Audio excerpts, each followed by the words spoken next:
Hey everyone, we are back for Chapter 2, Part 5 of the Miracles of Namiya General Store. And we're in the middle of Chapter 2. I still don't know how it connects to the rest of the story. If you have ideas, I want to hear your comments below. But I'm enjoying this Chapter 2 so far. It's getting really deep, really personal.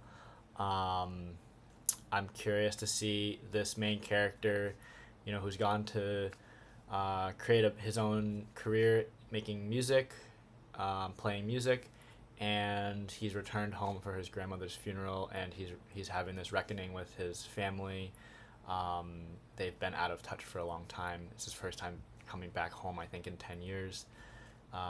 He's processing his grandmother's passing.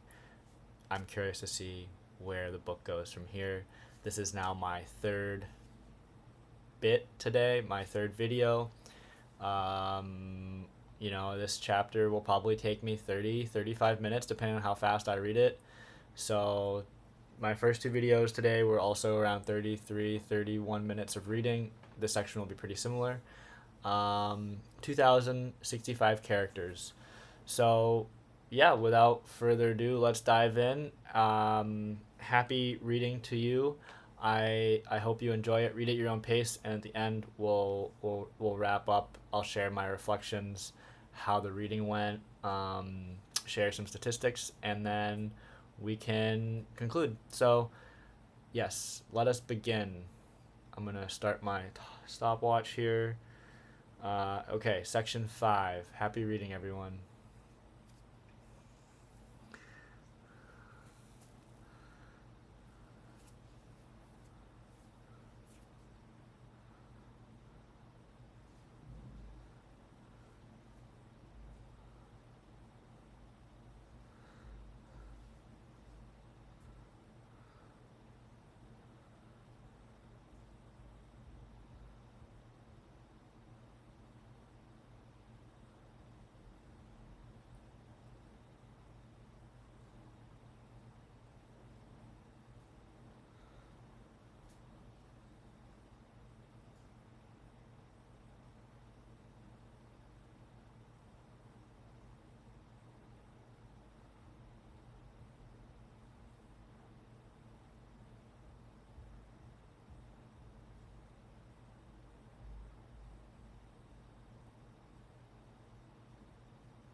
Mm.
Mhm.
Okay.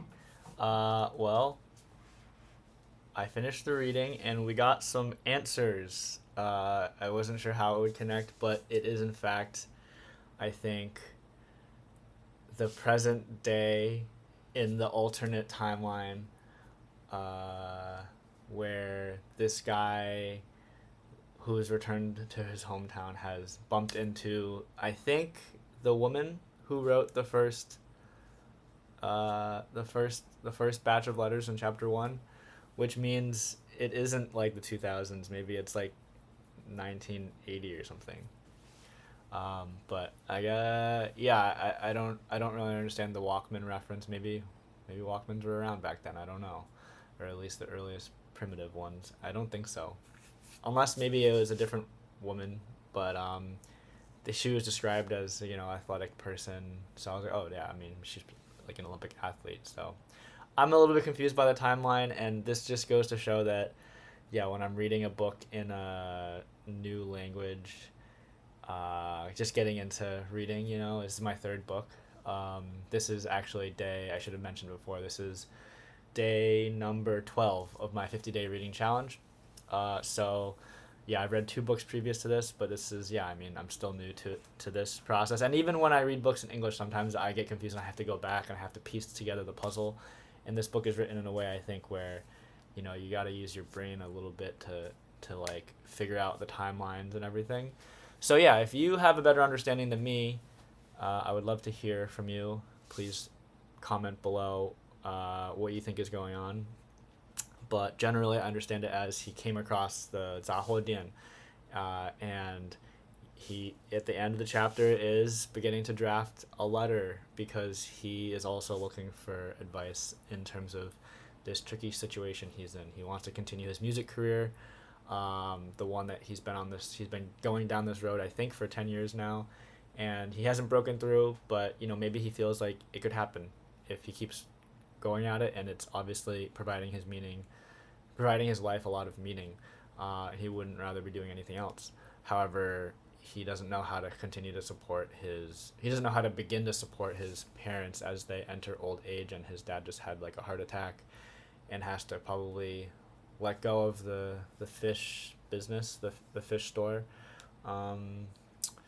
So yeah, I'm curious to see how this storyline continues to evolve, but I do feel a sense of relief knowing that, like, okay, it is connected. um, yeah, and I wrote down a note.